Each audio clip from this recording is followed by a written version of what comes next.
Retour sur ce plateau. Avant de prendre la dernière ligne droite de cette émission, je voudrais dire à l'endroit de nos invités ce matin d'être courtois, d'être polis, parce que les téléspectateurs à travers le monde nous font confiance et veulent comprendre quelque chose de ce débat. C'est vrai que c'est un débat, mais il n'est pas dit que dans un débat, nous devons être impolis.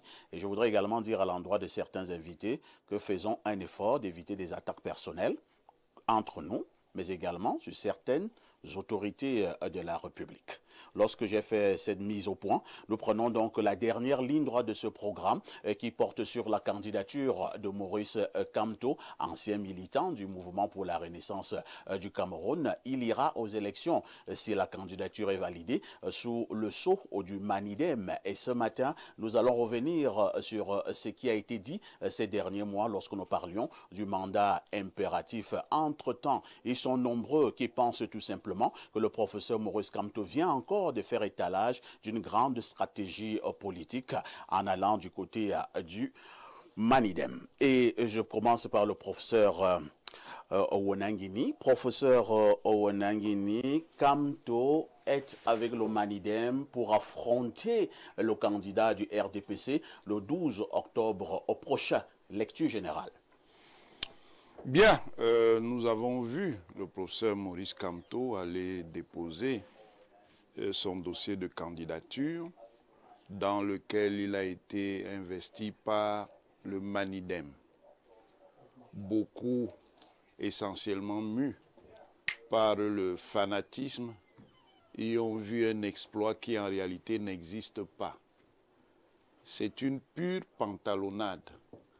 Parce que, comme le disait M. Elimbi, la politique sérieuse nécessite d'avoir des principes et des valeurs. Je vous ai dit ici, la semaine dernière, que si le professeur Kamto estime que sa position sur le mandat impératif nul est une position pertinente, il doit donc assumer une démarche dans laquelle il se présente pour le MRC. Vous avez vu qu'il n'a pas pu le faire. Tout simplement parce que ce n'était pas possible. Et nous l'avions dit. Et je vois des gens dire que quelqu'un qui ne peut pas faire un amorti peut faire un contrôle orienté. Ce n'est pas possible. Qui ne peut pas faire un amorti de la poitrine ne peut pas faire un contrôle orienté. Ah bon? Hein? C'était plus sérieux de ne pas soulever une polémique purement inutile sur le mandat impératif nul et de préparer donc ce qui aurait donc été un vrai coup, sortir avec le Manidem au dernier moment et respecter la loi sans faire du bruit inutilement. Alors, vous voulez nous faire comprendre que le professeur Kamto nous a perdu inutilement du temps? Non seulement il a perdu inutilement du temps, mais il n'est pas conséquent. Et il faut voir donc l'ensemble du processus pour comprendre que ce n'est pas un leader. Monsieur Kamto a été choisi au sein du MRC pour conduire ce groupe politique vers le pouvoir. Première chose, il empêche son parti d'être représentatif. C'est-à-dire qu'il le prive en février 2020 de la possibilité sérieuse de démontrer que ce parti a de la valeur au sein de l'espace pluraliste et démocratique camerounais. Résultat, le MRC qui avait au moins des conseillers municipaux et un député n'a plus rien du tout. Deuxième chose, il fait des rodomontades accompagné de ses lieutenants sur la nullité du mandat impératif. Comment le MRC a des élus et on découvre qu'on peut avoir des élus sans s'être présenté aux élections. Dans une logique qui est une logique de pure tricherie substantielle. Parce que la démocratie représentative, son épreuve fondamentale, c'est l'élection. On ne peut pas être dans un système de démocratie représentative, on ne va pas à l'élection et on veut se prévaloir d'élus qu'on n'a pas pu avoir. il rentre dans la logique de la bayam-salamisation des mandats, mais qui n'a même pas pu respecter jusqu'au bout. Au final, il abandonne le MRC et il rejoint un autre groupe politique. Donc, il tue le MRC. Maurice Kamto a tué le MRC et je vous avais dit que c'est la logique de l'égocentrisme. Et ça s'est exprimé dans sa conférence de presse quand il dit, avec un cynisme abouti, que les affaires du MRC ne l'intéressent plus. Après avoir conduit des gens dans une démarche politique erratique et hasardeuse, dont certains sont aujourd'hui encore victimes, il a l'indécence de dire que les affaires du MRC ne l'intéressent plus. Je finis donc avec le meilleur. Voilà donc un leader politique qui nous dit qu'il a démissionné de ses fonctions de président du MRC le 25 juin 2025, qui nous dit qu'il est devenu membre du Manidem le 27 juin 2025. Le président du Manidem s'exprimant sur une radio le 17 juillet 2025 dit « J'espère que M. Kamto sait qu'il doit démissionner de ses fonctions de président du MRC. Comment peut-il se faire que le 17 juillet 2025, M. Anissé Ekane ne sache pas que M. Maurice Kamto fait déjà partie du Manidem, alors qu'ils nous disent que M. Kamto est devenu membre du Manidem le 27 juin. Ce n'est pas sérieux. C'est la marque d'une politique essentiellement conduite par la roublardise. Très bien. Merci. Nous allons aller au téléphone dans l'espoir que nous avons déjà le professeur Abba Oyono qui est au bout du fil. Professeur Abba Oyono, bonjour. Oui, bonjour, papa. Professeur Abba Oyono, vous êtes juriste, enseignant d'université. Nous parlons de la candidature de Maurice Kamto avec le Manidem. Certains pensent que le professeur Kamto fait montre du génie en politique. Au moment, certains estiment que Maurice Kamto a tout simplement tué le MRC. Quelle est la lecture du professeur Abba Oyono? Déjà, il faudrait faire observer que ceux qui proclament l'image du professeur Kamto doivent en assumer la responsabilité. Je dirais tout simplement que l'histoire est nécessaire à qui veut comprendre le présent. J'espère que vous me suivez. Oui. Alors, il me souvient qu'à la suite d'une vidéo devenue virale sur les réseaux sociaux, que l'on a pu pouvoir utiliser contre le professeur Kamto, qui disait en substance que je suis pleinement conscient de ce que, sous l'empire de la loi électorale, le MRC ne peut pas procéder à une investiture directe. Les détracteurs du MRC et du professeur Kamto lui ont suggéré d'explorer d'autres voies. Le pouvoir s'en est pris à faire droit, et il faudrait préciser que ce n'est pas le professeur Kamto, le MRC, l'entité que l'on proclame, qui ont plongé le Cameroun dans le désastre. C'est le RDPC. Il ne faudrait pas se tromper de combat. Alors, c'est donc sur la base de cette déclaration que sur un plateau de télévision, j'avais attiré l'attention de mon frère Ilindi Loba, ici présent, en langue douala, et en lui disant précisément que nous sommes des frères, et que je souhaite qu'il m'écoute attentivement, parce qu'il y a le grand frère de la loi, qui est la Constitution. C'était donc pour la première fois que je convoquais sur un plateau de télévision l'article 15 de la Constitution, qui permettait, à travers la qualification constitutionnelle du mandat impératif, qui est nul, précisément, d'aboutir à la situation de l'investiture directe de la candidature du président Kamto par le MRC. Et je peux me réjouir de ce que, ayant élevé le débat à l'échelle constitutionnelle, les Camerounais, et Limbi Lobé en premier lieu, c'est un peu des parties de la Bible et a commencé à lire la Constitution. Nous sommes dans un pays parfait Haïti où la Constitution est un chiffon de papier. Pendant que l'article 50 alinéa 2 de la Constitution dispose qu'une loi déclarée non conforme à la Constitution ne peut être ni promulguée, encore moins mise en application. La loi relative à l'organisation et au fonctionnement de l'Assemblée nationale, qui institue la procédure de validation des mandats, avait été invalidée par la Cour suprême, statuant en lieu et place du Conseil constitutionnel, mais le président de la République l'a promulguée. Donc, pour vous dire, c'est le président de la République qui a instillé dans l'esprit des Camerounais que la Constitution ne vaut rien. C'est la raison pour laquelle le débat a pris cette ampleur. Voilà pour l'observation. Il faut restituer les faits historiques sur cette question du mandat impératif. Que l'on apprenne à être sérieux. La loi ne peut pas primer sur la Constitution. Maintenant que ça a été démontré, c'est le même pouvoir qui dure et perdure avec ses interlocuteurs organiques qui ont dit que la Constitution ne valait rien. Ce qu'il fallait faire prévaloir, c'est l'article 122 du Code électoral. Et que le professeur Maurice Kamto n'avait la voix de l'investiture par un autre parti, parce que peut-être il n'avait pas tenu, ou alors les trois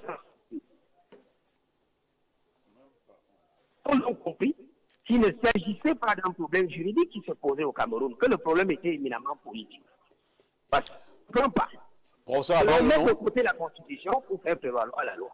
Et maintenant que le professeur Maurice Kamto se fait investir par un autre parti, le débat continue à toujours à prendre de l'ampleur. Qu'est-ce qu'on veut finalement?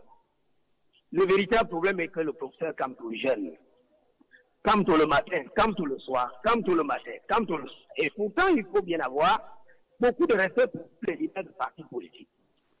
La vérité est que la candidature du professeur Maurice Kamto fait peur au pouvoir. L'écrasante majorité des Camerounais dans son ensemble en a marre de ce pouvoir qui nous vend du vent et sème de la mort.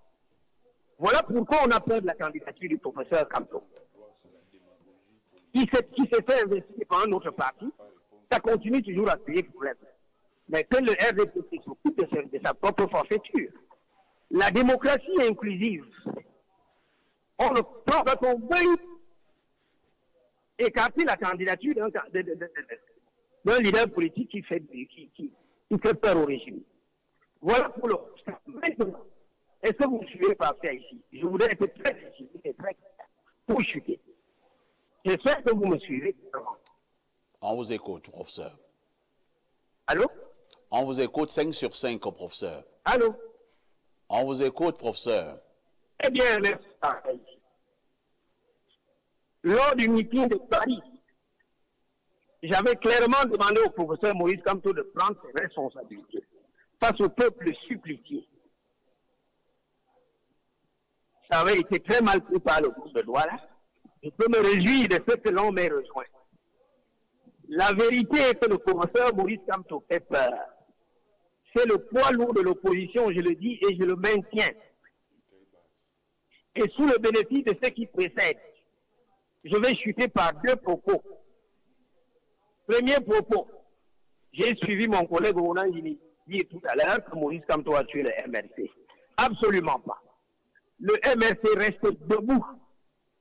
Et mon interpellation directe, comme maintenant à l'égard du directoire, qui faut-il le préciser, avait donné mandat au professeur Maurice Kamto de choisir la voie idoine pour qu'il se fasse investir face aux manœuvres de déstabilisation du pouvoir. Il faudrait que le directoire prenne un acte interne faisant comprendre aux organes de base et haute du parti que le parti fonctionne normalement. Et que deuxièmement, pour avoir capitalisé depuis que je suis sur la scène politique un certain nombre d'adhésions, de Camerounais qui se reconnaissent en moi, je leur dis que l'heure du changement a sonné. Certes, il n'est pas interdit qu'à la dernière minute, les alliances se fassent. Mais compte tenu de ce que Maurice Kamto reste et demeure le leader de foi, en attendant éventuellement d'autres candidatures se relient à lui, que les électeurs portent massivement leur vote dans le secret de l'urne en faveur du candidat Maurice Kamto, qui, à mon sens, est porteur de beaucoup d'espoir en vue du changement. Il faudrait qu'on sorte du budget dans lequel nous sommes plongés par le pouvoir RDPC. Et ce sera mon propos terminal. Merci, professeur Abayono. J'aurais quand même voulu que le professeur Abayono puisse nous répondre sur un aspect purement juridique. Malheureusement, la communication n'est pas fluide entre le professeur et moi. Je voulais savoir, le professeur Abayono va revenir, pourquoi, s'appuyant justement sur les démonstrations d'ordre juridique, parlant du mandat impératif, pourquoi le professeur Kamto n'a donc pas déposé sa candidature sous la bannière du Mouvement pour la Renaissance du Cameroun, le MRC. Lorsque le professeur Abayono reviendra, certainement qu'il va nous apporter un peu plus de précision sur cette préoccupation. Mais en attendant, Abel Elembi-Lobé, la candidature du professeur Kamto avec le Manidem au sens de la loi électorale est-elle conforme? Vous savez, je vous ai dit qu'on aurait été plus édifié et élégant dans notre débat si on avait les résultats du Conseil électoral en attendant que le Conseil constitutionnel le dise le dernier mot dans ce débat. Je ne suis pas tellement un homme des conjectures. Bon, en attendant, on peut passer la parole à quelqu'un d'autre. Ouais. Bon, ok, prenez alors, passez, allez-y. Si Puisque c'est bon pour votre émission, moi je viens le pour Conseil rendre votre émission. Non, constitutionnel je n'a pas viens d'accord. rendre votre émission belle. Si je... Non, j'apporte ma C'est vrai que contribution. quand tu n'es pas laid, n'est pas laid. Hein? Non, j'apporte ma contribution. Oui, bien sûr. Si vous estimez que quand j'évoque les conjectures auxquelles je ne veux pas m'associer, vous voulez prendre la parole, prenez. Bon, j'espère que votre silence me dit de reprendre ma parole. Surtout même que si on te l'enlevait, ça devait beaucoup te gêner. Non, ça devait gêner vos auditeurs. Allons-y, Elembi-Lobé. Alors, je viens d'entendre un tissu des gens qui vont à droite, des gens qui vont à gauche. Mais je vous ai plusieurs fois, et c'est le mérite de cette émission. C'est le mérite de cette émission, c'est de nous avoir permis plusieurs fois d'attirer l'attention du peuple camerounais sur les gens qui enseignent des choses qu'il ne faut pas enseigner. Il y a des choses qu'il ne faut pas enseigner. Je n'ai pas le droit d'enseigner que tu es une femme, alors que tu es un homme. Je n'ai pas ce droit. Rien. La liberté d'expression ne me donne pas le droit de dire n'importe quoi. Bon. Nous venons d'entendre des gens qui ont pris sur eux d'expliquer aux Camerounais que une organisation politique qui n'était pas aux élections peut avoir des élus. Nous avons sonné le tocsin en disant c'est faux. Et en disant qu'au sens de la loi, la seule chose qui est probable pour ce candidat qui s'est mis lui-même dans ce type de turpitude, c'est qu'il recourt à un portage par un autre parti politique. Le candidat, ses soutiens intellectuels, ses trolls ont produit des tas de vidéos où il dit, prend sur lui la responsabilité historique de dire que son parti a des élus et que son parti va présenter une candidature. Maintenant, on veut faire le débat sur la véracité de ces faits qui sont des faits d'archives. À partir du moment où ce débat auquel nous avons participé ici a préoccupé tout le pays et a fait du Cameroun une curiosité intellectuelle. On était en droit d'attendre que ceux qui ont défendu l'idée que le MRC peut présenter une candidature avec une lettre d'investiture sans avoir les 300 signatures requises par l'article 121 du Code électoral. La logique voulait que M. Kamto nous démontrât qu'il était sérieux dans ce qu'il disait, qu'il était honnête envers ses compatriotes, ses militants et envers la nation vis-à-vis de laquelle il doit du respect. Il aurait donc dû déposer un dossier de candidature avec une lettre d'investiture du MRC, dès lors que le MRC a des élus. La conséquence aurait édifié tout le monde. Maintenant, on voit M. Maurice Kamto et M. Abayono vient de nous faire la révélation qu'ils lui ont suggéré enfin de faire ce qui est simple, ce que tout le monde lui a dit, tout en lui disant qu'il n'y avait pas une autre voie, qui était de se faire porter par un autre parti. Au moment où il décide donc de se faire porter par un autre parti, il est confronté aux dispositions d'une autre loi, plus le code électoral. Limbi, on reviendra à vous tout à l'heure. Hein. La priorité au téléphone, je pense qu'il s'agit du professeur Messanga Nyamding, avec le concours de la réalisation, j'espère bien. Professeur Messanga Nyamding, bonjour et bienvenue à nouveau au programme. Oui, rebonjour. Alors, professeur Messanga Nyamding, un grand débat a été mené au Cameroun sur le fameux mandat impératif où nous avons suivi le professeur Kamto et plusieurs de ses affidés démontrer que le MRC avait des élus. Alors, comment comprendre finalement que le professeur Kamto abandonne le MRC, ne s'appuyant plus sur ces concepts juridiques pour aller maintenant s'allier les services du Manidem? C'est une position politique. C'est une position politique. Et d'ailleurs, lorsque nous avons suivi le discours du professeur Kamto à la place de la République, il a dit ceci, je cite, « Il n'y a pas d'obstacle à ma candidature ».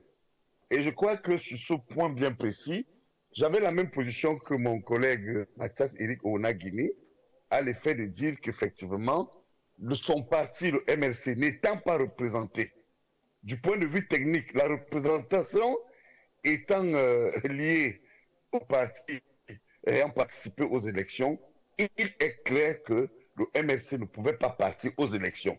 Je crois d'ailleurs que nous avons épilogué là-dessus et ma position avec certains juristes et politologues sur ce point bien précis, qui était aussi celle du professeur Mathias Eric Onagini, était d'expliquer que en réalité, le mandat, la nullité du mandat impératif protégeait d'abord l'élu. C'est clair, c'est un débat dépassé. C'est dépassé. Vous voyez que, et moi, en tant qu'analyste, je dis tout simplement que c'est une position politique qui s'inscrit dans une stratégie politique de contournement. Il a réussi. Maintenant, est-ce qu'aujourd'hui, sa candidature est recevable? J'ai produit un texte rigoureux du point de vue le professeur Maurice Kamto a utilisé une position juridique, c'est-à-dire une position de droit, à des effets politiques. Ça veut dire quoi? A utilisé, vous savez que quand nous enseignons le droit à nos enfants en droit constitutionnel en première année, nous disons qu'il y a des constitutions souples et des constitutions rigides. Il faut dire que le texte électoral au Cameroun s'inscrit plutôt dans la dynamique d'une normativité, je dirais, souple et contournée juridiquement à des effets politiques. Et là, sur ce point, je voudrais terminer pour simplement vous dire qu'il a réussi à se faire investir par un texte électoral qui est très souple, hein, parce qu'en la matière, je voudrais quand même le dire sous le contrôle de nombreux collègues universitaires qui m'écoutent, vous savez qu'en matière électorale, il y a deux lois qui font autorité. En réalité, la Constitution et la loi électorale qu'on appelle classiquement le code électoral. Alors, si vous visitez l'article 121, il a eu ce qu'on appelle un mandat. Parce que la notion de représentation, qu'on dit parti représenté, clairement, parce que je parle pour les auditeurs, pour simplifier la complexité, c'est le mandat. C'est-à-dire que le parti représenté mandate qui? Mais il a mandaté tôt, à travers le manidem. Qu'il est jonglé, qui n'est pas jonglé, mais c'est conforme à la loi. Ça ne pose aucun problème à la loi. C'est pourquoi, pour chuter, moi j'ai plutôt été surpris de voir l'instrumentalisation du droit, des gens qui sont sortis du cadre de la légalité pour venir opposer à sa candidature de faits qui ont été quand même gênants. Premier fait, c'est au niveau de la légalisation de sa signature. La signature où on a entendu, vraiment ça m'a un peu choqué. Des personnes essayaient de faire croire à l'opinion publique qu'il fallait légaliser sa signature et celle de son mandataire auprès d'une autorité. C'est faux. Si vous allez voir l'alinéa 2 sur les candidatures indépendantes, auprès d'une autorité, concerne essentiellement les candidatures indépendantes. Deuxième casuistique juridique. Vous savez, la casuistique, c'est l'institut. C'est l'approximation. Ils sont revenus dire que non, il y a la loi relative à l'organisation des partis politiques. J'ai dit, oh mon Dieu, en réalité, quand vous disiez cette loi avait peur, c'est la puissance publique qui organise, je dis bien avec autorité, le fonctionnement interne des partis. Ça n'a rien à voir.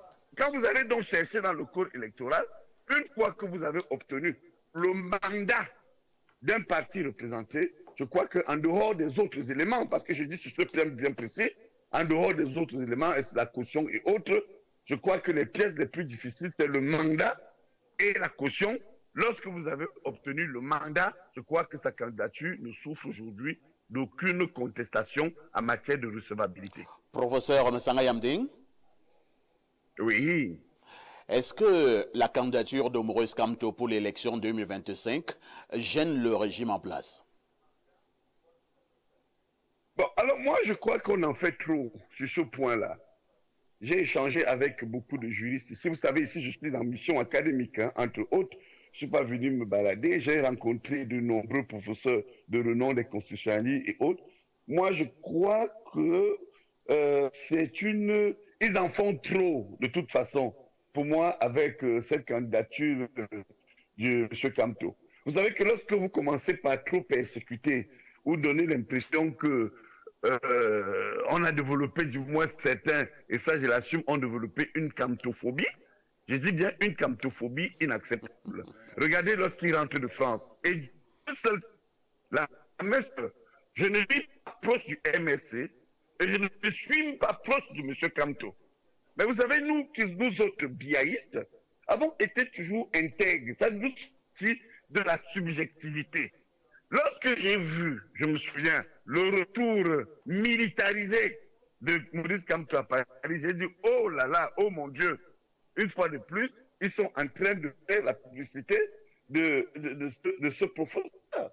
Je crois quelque part qu'on doit laisser M. Kamto se déployer, comme ils sont d'ailleurs en train de faire. Puis encore, j'ai lu et relu, c'est sur le Facebook d'un ministre que je ne voudrais pas citer par exemple, et Anis et Canet de bandits, et de quelqu'un qui s'accroche à l'argent. Donc je crois que de tels comportements, je dirais, orduriers, qui n'ont pas du tout un seul pays que Paul Biya, mon maître politique, a voulu voir debout et respectueux, on peut quand même déplorer qu'on arrive jusqu'à. L'enjeu, en tout cas aujourd'hui, c'est l'élection présidentielle. C'est une élection de mon humble avis, qui sera très difficile, beaucoup plus difficile que certains en pensent. Merci, professeur Messanga Yamding. J'insiste que vous êtes à partir de Paris. On pourra probablement vous reprendre avant la fin de ce programme. À tout à l'heure. Merci.